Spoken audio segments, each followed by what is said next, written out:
มอมีอย่าให้เข้าใจตื่นเช้าขึ้นมาแม่นวลละ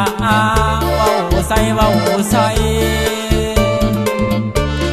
โอ้เมียเฮาบ่อยากเว้าทั้งหักทั้งห่วงเดี๋ยวนี้เขาไปควงคนใหม่เขาเอาใจแล้วผู้บ่าวซ้ำน้อยอายนี่มอยยามเห็นหมอเมียอายอยากเคลียร์ก็เคลียร์บ่ได้เขาเต็มใจไปหาคนอื่นบ่อยากฝืนกฎเกณฑ์ธรรมศาสตร์เปิดอาลาดอุ้มศาสตร์อุ้มหมอนบ่อยากค้อนแต่มันจำเป็นบ่อยากเห็นแม่ดอกหมอเมีย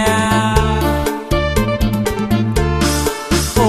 เมียเฮาบ่อยากเว้าทั้งหักทั้งหึงได้แต่ครึ่งจนขามันลอยพอสำน้อยแย่งเมียเฮาไปเขาเต็มใจไปดีหมอเมี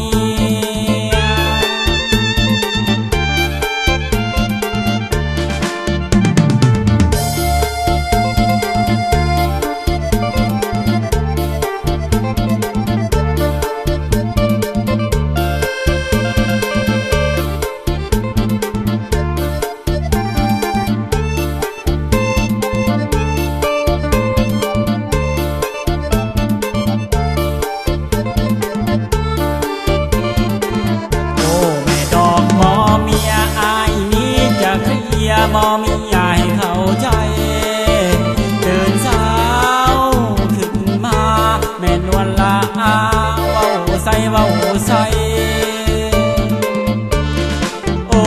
เมียเฮาบ่อยากเว้าทั้งหักทั้งห่วงเดี๋ยวนี้เขาไปควงคนใหม่เขาเอาใจแล้วผู้บ่าวซ้ำน้อยอายนี่มอยยามเห็นหมอเมียอายอยากเคลียร์ก็เคลียร์บ่ได้เขาเต็มใจไปหาคนอื่นบ่อยากฝืนกฎเกณฑ์ธรรมศาสตร์เปิดอาลาดอุ้มศาสตร์อุ้มหมอนบ่อยากค้อนแต่มันจำเป็นบ่อยากเห็นแม่ดอกหมอ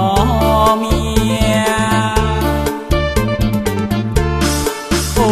เมียเฮาบ่อยากเว้าทั้งหักทั้งหึงได้แต่ครึ่งจนขามันลอยพอสำน้อยแย่งเมียเฮาไป